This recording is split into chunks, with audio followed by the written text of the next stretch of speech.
मस गुजरे ते एक रात मस गुजरे वो कंदे महफल मोहे बनसा कंदे महफल मोहे बनसा वयो रातियों विहामियों ते रसूल रब बिन्ही गदजी कयो रूह जो रिहाणो ते वो मिलियो माशूक खां आशिक मिलियो माशूक खां आशिक कयूं कुर्बन कहाणियूं पे कयूं कुर्बन कहाणियूं पे रसूल रब या जाओ। गदजी कयूं रूह जो रिहाणियूं ते अहतियामंद उत्तम आला रहियो अरबी अञा अॻिते रहियो अरबी अञा अॻिते अहतियामंद उत्तम आला रहियो अरबी अञा अॻिते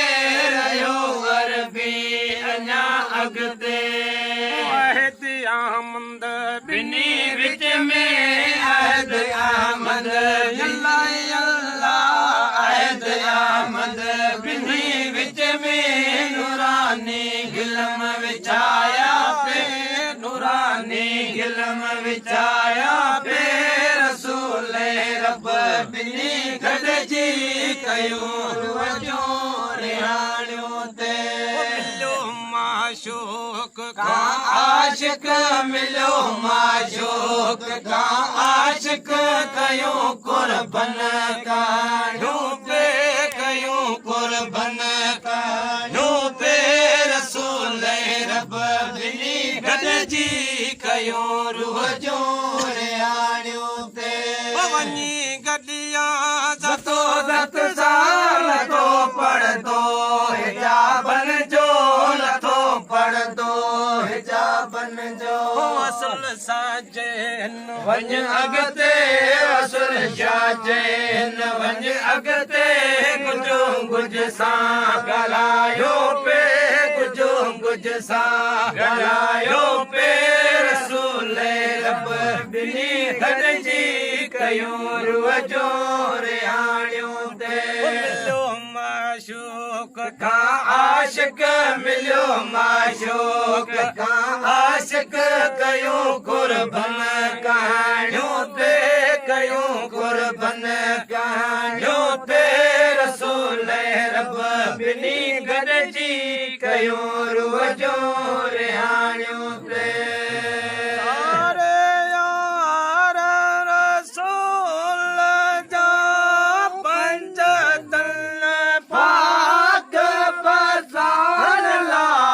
सैयद सच्चा सुहिणो मुंहिंजो सेज सेज चढ़िया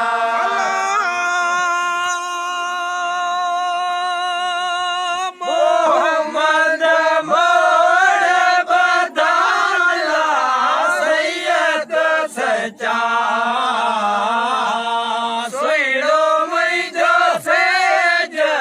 सेज चढ़िया की मीर मोहम्मद जी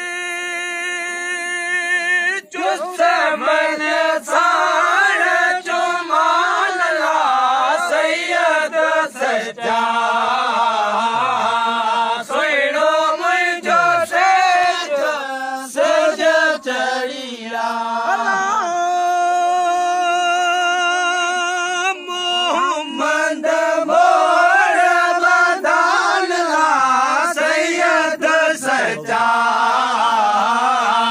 सुहिणो मुंहिंजो सेज सेज चढ़िया मायत रूप कलमो याद पढ़ान ला सैयद सच्चा सुहिणो मुंहिंजो सेज सेज चढ़िया मोहम्मद मोड़ बदान ला सैयद सच्चा